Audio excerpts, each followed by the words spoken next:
everyone, this is Professor Lindemeyer, and this is going to be your Test 3 review for liberal arts. Okay, so there's about, 15 questions that I will discuss with you all, and if you have any questions about my explanations, just email me, and I will try to get back to you as soon as possible. Alright, so the first question asks you to graph an equation of a line using x and y intercepts. So you have to recall what an x and y intercept are, and the x-intercept is when y equals 0. So you just plug in 0 wherever you see y. So if I plug in 0 here, I get 4x equals 12, so x equals 3. Therefore, my x-intercept is the ordered pair 3, 0. Now my y-intercept occurs when x equals 0, so I'm going to plug in 0 wherever I see an x. You get negative 12y equals 12, so y equals negative 1. So my ordered pair for my y-intercept is 0 and negative 1. Now you only need 2 points to make a line, so we have our x-intercept and our y-intercept. We're going to plot those and then connect the dots. So here's 3, 0. Here's 0, negative 1. And there's our line. Pretty straightforward. If you took intermediate algebra or college algebra, then this should be review for you. And it should be review for most of you if you were in high school, which you all were. So, alright, number 2. Number 2 gives us a pair of points here and asks us to find the slope. So that is just applying the slope formula, right? y2 minus y1 or x2 minus x1. So I'm going to call this x1, this y1, this x2, this y2. And plug it in. Negative 5 minus a minus 7. And then 9 minus 2. Negative 5 minus a minus 7 is negative 5 plus 7, which is 2. And 9 minus 2 is 7, so my slope is 2 over 7. Okay, move on.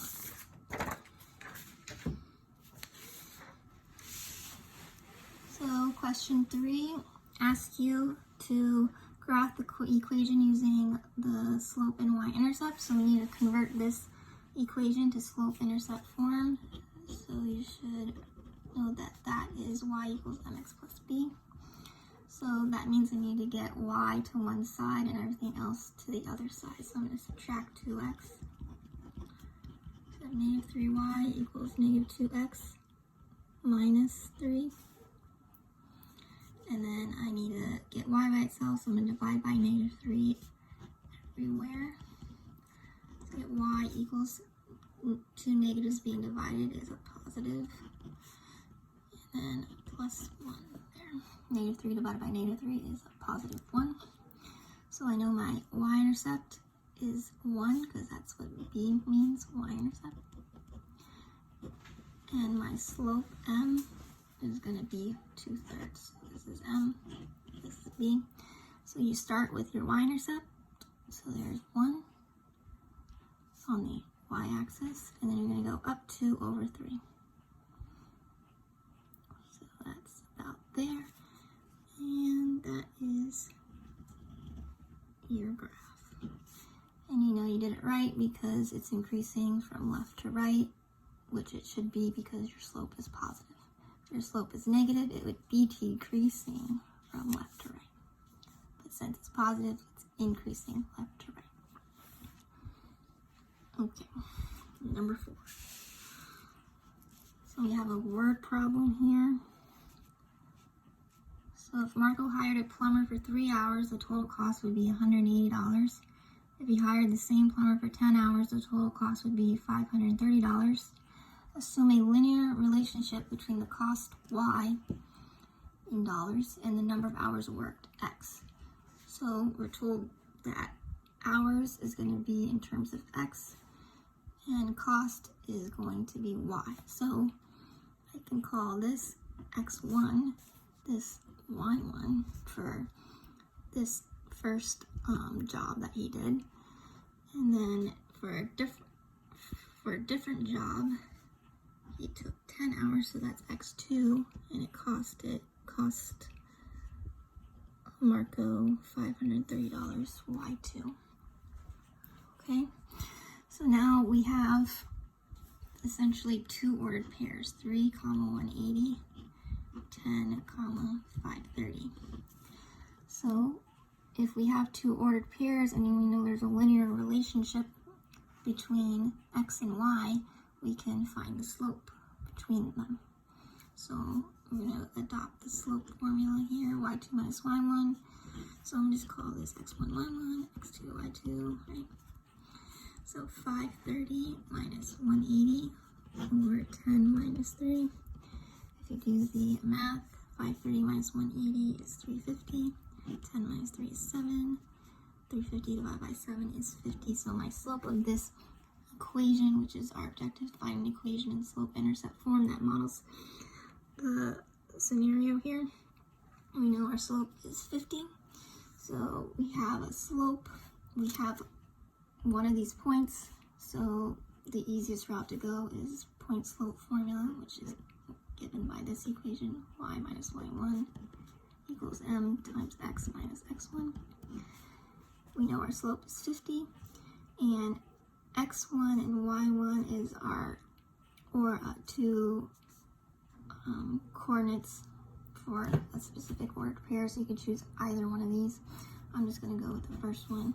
So I have y minus 180 equals 50 times x minus 3. And then perform this distribution. So you have y minus 180 equals 50x minus 150. Move 180 over because we want it in y equals mx plus b form. So you're going to move that 180 over. And when you do so, you get 30. So y equals 50x plus 30. That is in slope-intercept form. And that is our final answer. So you're going to start figuring out how to represent these as ordered pairs. That's step 1. Step 2, now that you have ordered pairs, you can find the slope between them. And then use that and plug it into the point slope formula right here. With one of these two ordered pairs, it doesn't matter which, I just use the first one. And then do the arithmetic and get y by itself to put it in slope-intercept form. Okay. Moving on.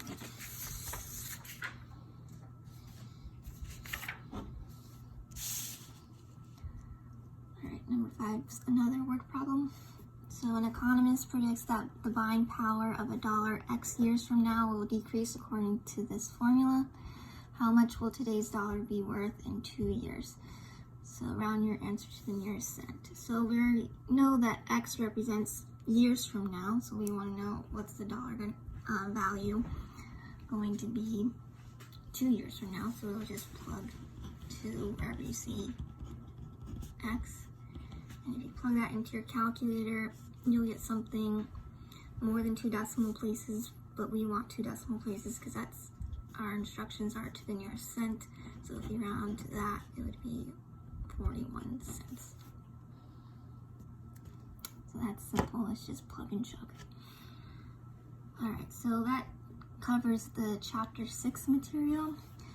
Now the meat of the test will definitely be this chapter 13 graph theory concepts. So here we have a map, a partial map of the United States, and we want to represent it as a graph. So you can, if you want, I mean, on the test it'll be multiple choice questions like this one. You could just go straight to the answers and figure it out, but I'm going to try to figure it out without looking at the answers. So I'm going to represent each state as a vertex. So we have Kansas here, Missouri, Oklahoma, Arizona, and then Louisiana. And I know there are shared borders between them, so those are going to be our edges. So I have an edge between Kansas and Missouri. I have an edge between Missouri and Arizona. And I have an edge between Arizona and Louisiana. I have an edge between Arizona and Oklahoma. I have an edge between Oklahoma and Kansas. And I have a shared edge between Oklahoma and Missouri. So which one of these options looks the closest to that? Oh, I don't have this crossing thing going on, so that's not right. C's not right. D's not right. B is, although I wrote it vertical, you're going to extend it this way, so B is going to be our answer. Okay. So our shared border is our edge in our graph, okay? Alright, so that was number 6.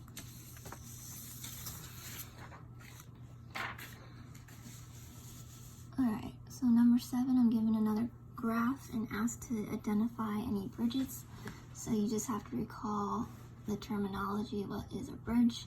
And a bridge is an edge that, if removed from a connected graph, would create a disconnected graph. And we know that a graph is connective if for any two vertices there's a path that connects them. So what you could do is just pick a starting point and ask yourself whether the line segment is a bridge or not.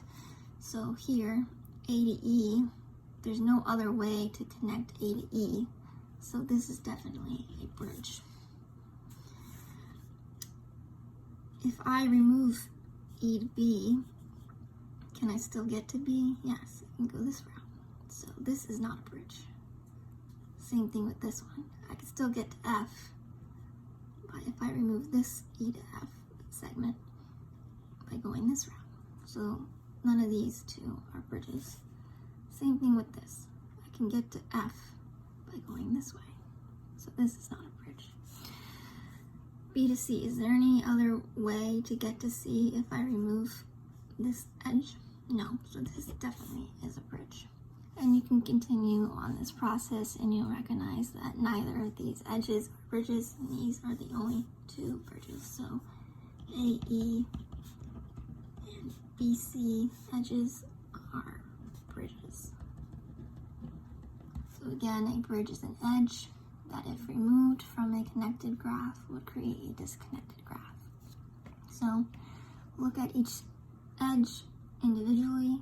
Ask yourself, if I remove that edge, will I be able to connect the two vertices that were part of that edge through another route? And if you can't, then you know it's a bridge. All right. Number 8. So we're given another graph, and we're saying find an Euler path that starts with vertex E. So we need to refresh ourselves about what an Euler path is. So an Euler path is a path that passes through each edge of a graph exactly one time. Okay? Now we're told to start at vertex E. You know, since it would be pretty cumbersome to try to figure out all Euler paths, so just look at the answers and see if it qualifies as an Euler path. So let's start with A. So if I go from, so my objective is that each edge is passed through exactly one time. That makes an Euler path. So if I go E to D, right, E to D, then D to A, and then A to B, and then B to C, and then C to A, and then A to F. Well, then I'm missing F to E, so that's not an Euler path. If it adds to E, then yes, but doesn't have that, so this is not an Euler path. So let's see what part B says. Alright, so I'm going to do B in red. So if I start at E, go to D, then go to A, then go to C, then go to B, then go to A, then go to F, then go to E, then go to B. Then all those edges are hit exactly one time. So this is our answer. We covered every single edge and we hit exactly one time. So that is our Euler path. And if you work through this problem, you're missing E to B. So this wouldn't be an Euler path. Okay. So that's how I would proceed through it, is look at the answer choices and work through them out and see if they create an Euler path, and if they don't, you can eliminate them. Okay.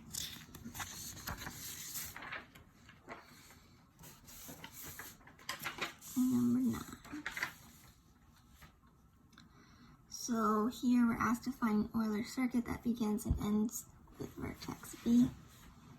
So an Euler circuit is like an Euler path, except that you're passing through each edge of a graph exactly one time, and you're returning back to your starting vertex. So you go, your starting vertex is B, that means I want to end at B and hit every edge exactly one time. So that's what a circuit is, because it goes back to your starting point. So we can go through each one and see what works, okay? If I go B, I'm looking at option A, B to C, C to D, C to D, E to F, C to D, D to E, E to F, F to A to B, B to C. Wait, we already did B to C, so we're repeating that edge, and you can't repeat that edge. You can only cross the edge once, so that's not a circuit, not an Euler circuit. Euler circuits, Euler paths means you hit the edge one time, not twice. Okay, so BC, that edge is being hit twice, so it eliminates A as the answer. So let's go to C.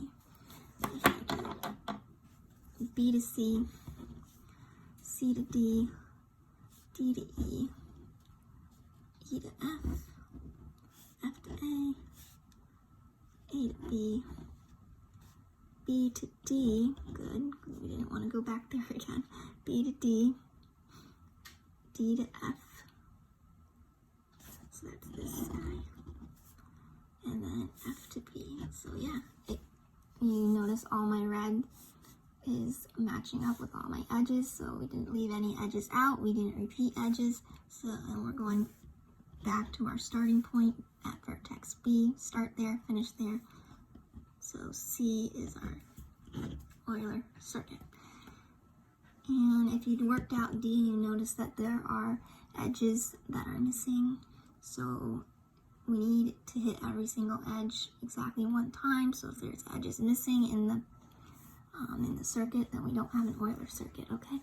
So D is eliminated. Alright, so that's number 9. Alright, so number 10 is another partial map of the United States. And we want to find a route that starts in Mississippi and crosses each common state border exactly one time. So we want to create an Euler path, right?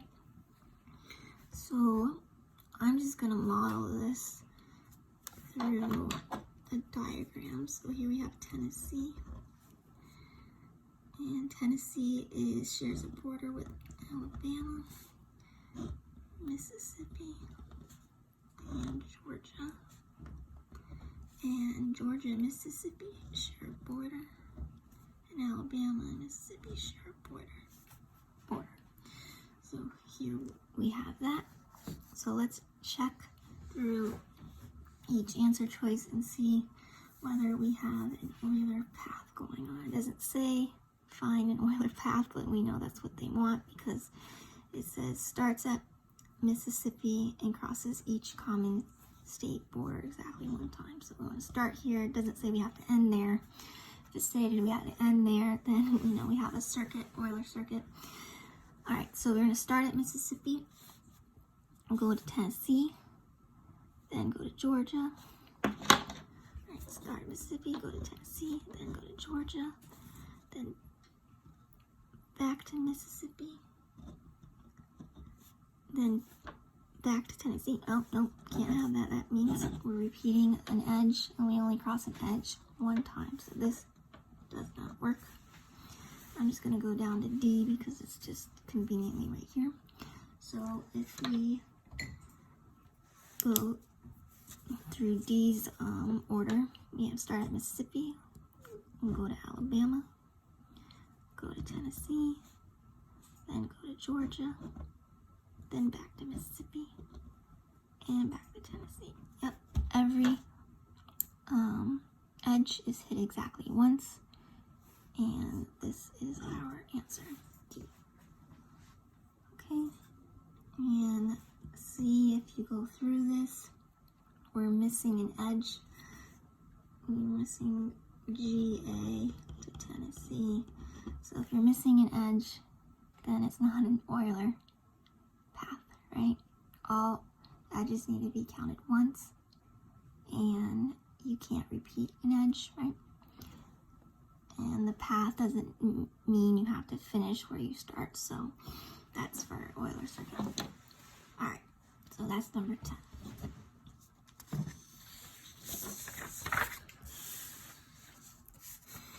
All right. Number 11 says use Fleury's algorithm to find an Euler path for the following graph. Not sure I'm pronouncing that right, but I don't care. Alright, so this algorithm requires us to use Euler's theorem to define an Euler path. So Euler's theorem says if there's no odd vertices, then there's at least one Euler path, which is also an Euler circuit. If there's exactly two odd vertices, then there's at least one Euler path, but no Euler circuit. And if there are more than two odd vertices, then there's neither an Euler path nor an Euler circuit. So our first task is to determine if we have odd vertices or not. And odd vertices are vertices that are connected to an odd number of edges, okay? So we see here B is connected just to E, that's just one edge. So B is an odd vertice. C is connected to 2. F is connected to 2. E is connected to 1, 2, 3, 4, 5, 6. No, 1, 2, 3, 4, 5, 6, 7, 7. So E is an odd vertice. 1, 2, 3, 4, 5, 6, 7. Yep. H is an even, it's connected to 2. G is connected to 2. D connected to 2. A is connected to 2. So we have exactly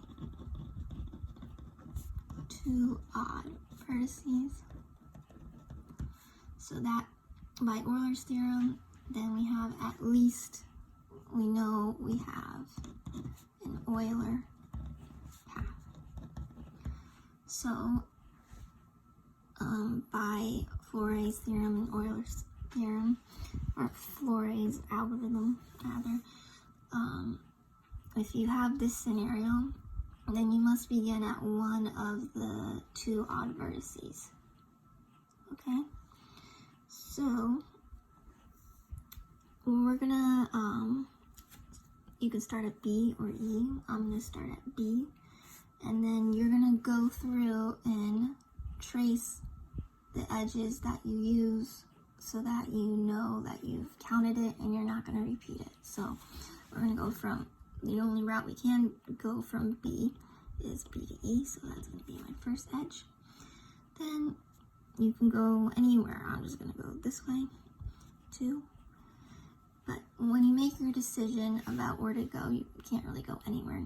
You have to determine the route that if you take it, if you take that edge, won't create a bridge. I mean, if you take that edge, make sure that the edge is not a bridge. So we know if I go, obviously I have to go B to E, there's no other choice there. E, I can go anywhere, right? In theory. None of these are edges, bridges. None of these are bridges, because if I remove one, I can still get to where I want to be, right? If I remove this edge, I can still get to C by going this route, right? So this is not a bridge, so I'm in good shape, and truth be told, none of these are bridges.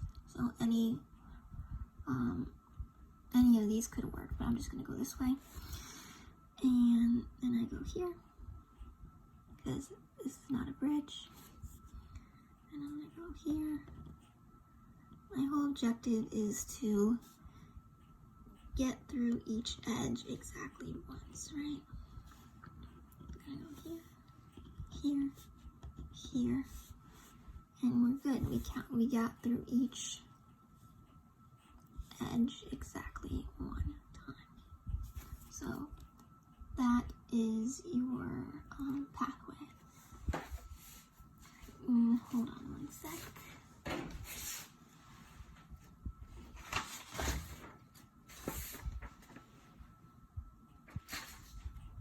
So there's you could have gone this way, right? You could have gone this, and do a different route. There's going to be multiple answers to this question, but this is one of them. Alright, so I can go B to E, E to C, C to F, F to E, E to H, H to G, I'm just going to continue down H, G to E, E to D, E to A, and A back to E, right? So, again, you can have a different response to this question, but that is just one possible route you can go, right? And you just make sure that each edge is counted once. So that's why we do this numbering system, so we know not to retrace our steps, so to speak. All right. So this one relies on knowing Euler's theorem. So know those three different circumstances. Know odd vertices, exactly 2 odd vertices or more than 2 odd vertices, and that will tell you whether you have an Euler path or an Euler circuit, or whether you'll have none. Okay.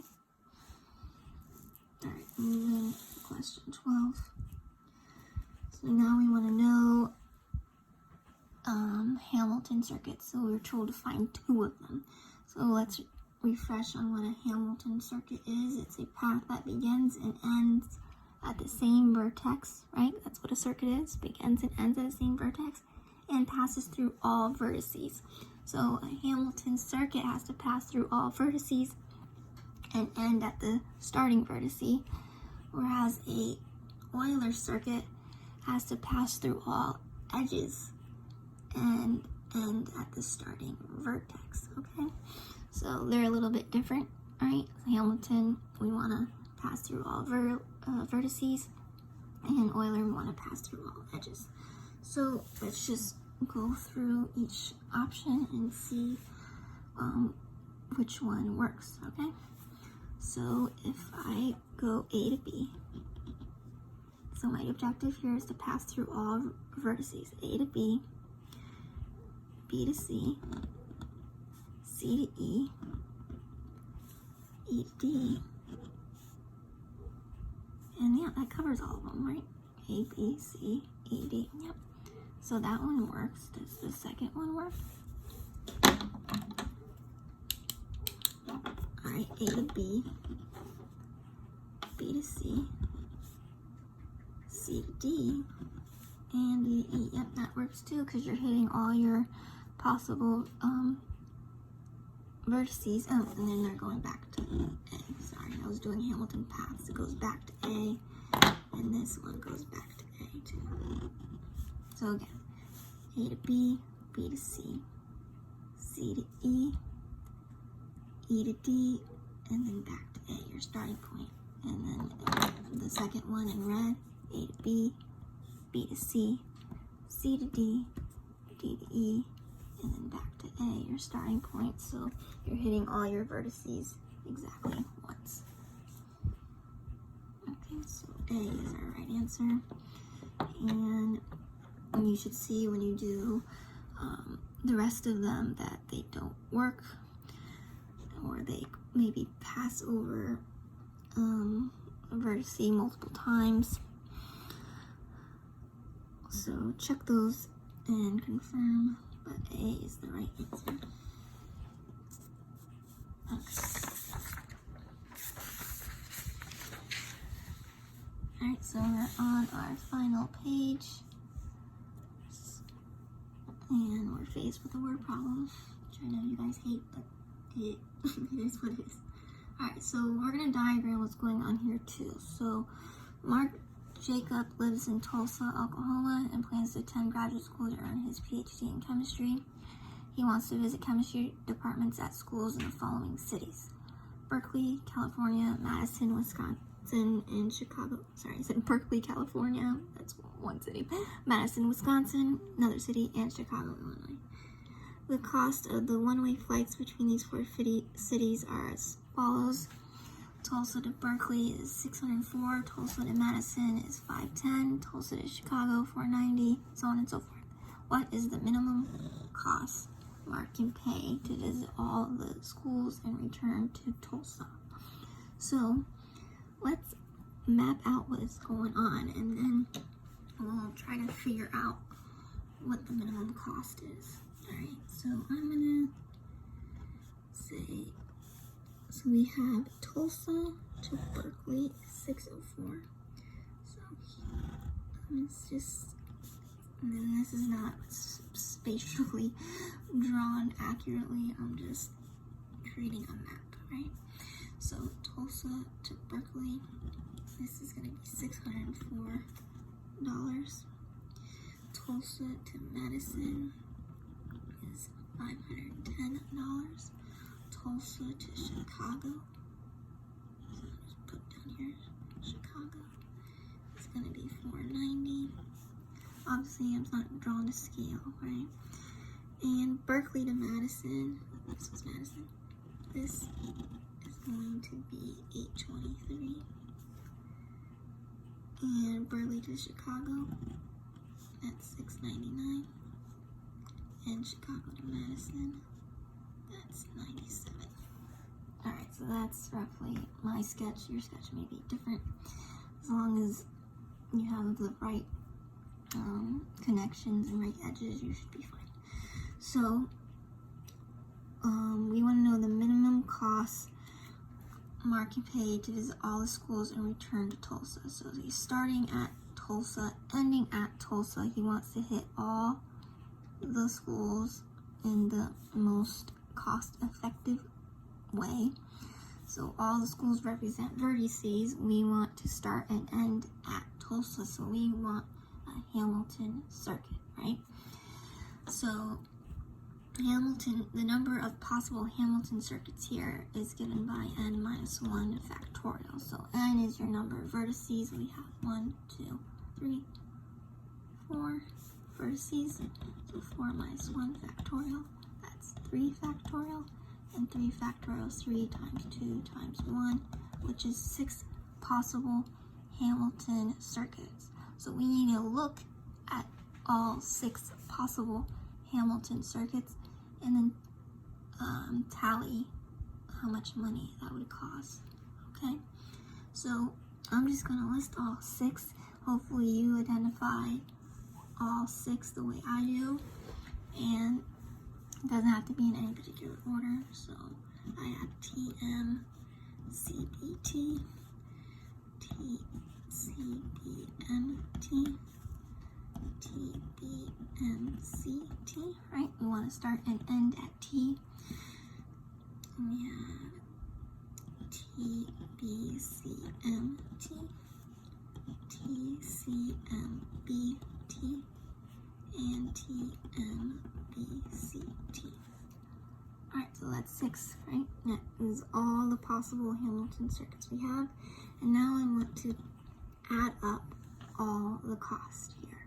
So I'll just do the first one with you, and then you should be able to do the rest of them on your own. I'm just going to put the tallies for each one. So the first one, T to M, is 510. So I'm going to put 510. 510 plus M to C, 97, plus C to B, that's 699, plus B to T, that's 604. And that gives us a 1910. So we're going to continue that for the remaining circuits and add up the cost for each circuit. Okay, so this is 252 to 2014, 1910, 2014, 25, 22. And you'll notice the repetition makes sense because really they're just the backwards direction, right? If you reverse this order, you'll get this order, right? Okay. Alright, so looking at the possibilities, this is the cost of each Hamilton circuit. The smallest cost is 1910, so that is going to be our answer. And this is called the brute force method for determining this minimum cost type problem. And you could have used a nearest neighbor method, but that's just an approximation method, so you could be led astray with that. And I even tried that doing this problem, and I didn't get the same result because, like I said, it's an approximation method. It won't necessarily give you the minimum cost or shortest distance, whatever the case may be, every single time. It could, but it's not guaranteed, so it's an approximation method.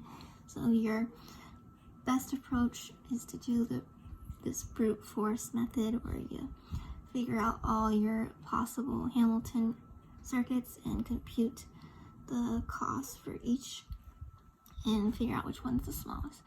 That you're ensured to get the right answer. Again, the nearest neighbor method, it's an approximation method. There's no guarantee that if you apply that method, you'll get the right answer, which I tried it, I didn't get the right answer, so I went back to this. Okay.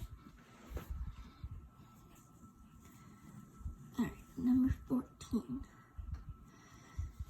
So we're now going into the last section of material 13.4. So we're told to find two different spanning trees for the graph. So first thing, let's refresh ourselves on what a tree is. A tree is a connected graph in which each edge is a bridge. So every edge is a bridge. So a spanning tree is created by removing an edge while still maintaining a path to each vertex.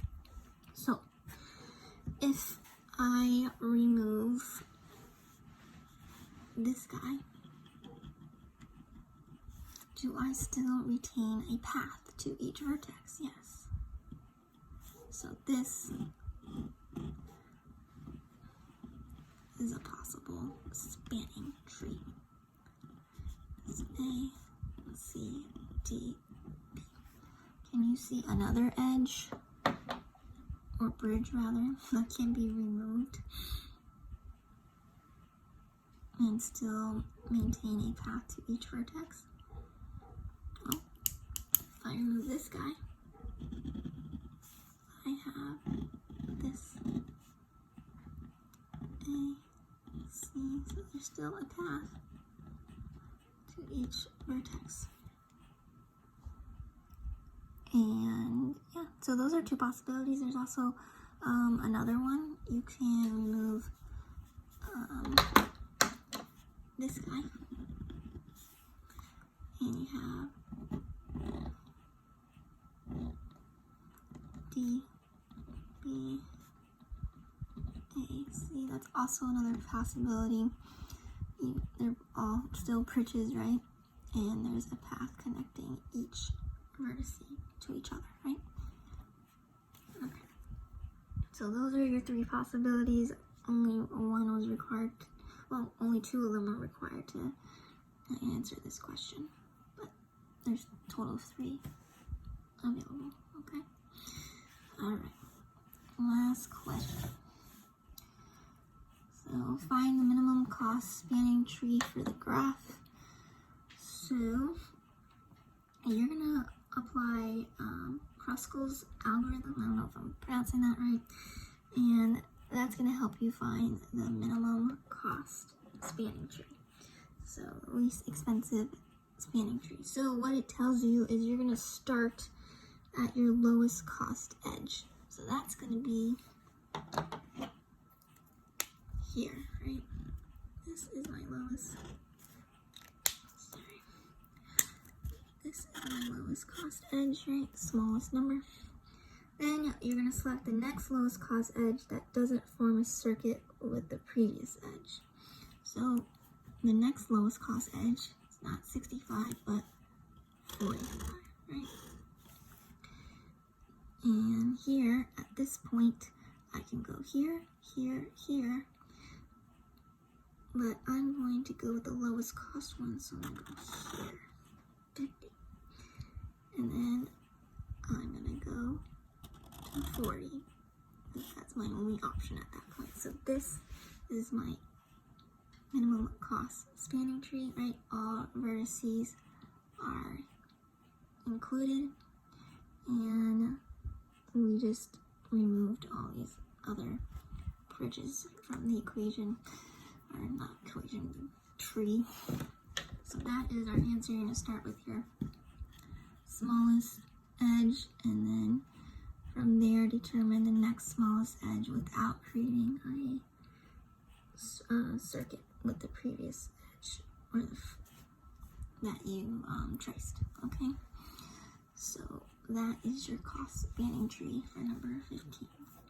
Okay, so if you want to represent that, do something like that.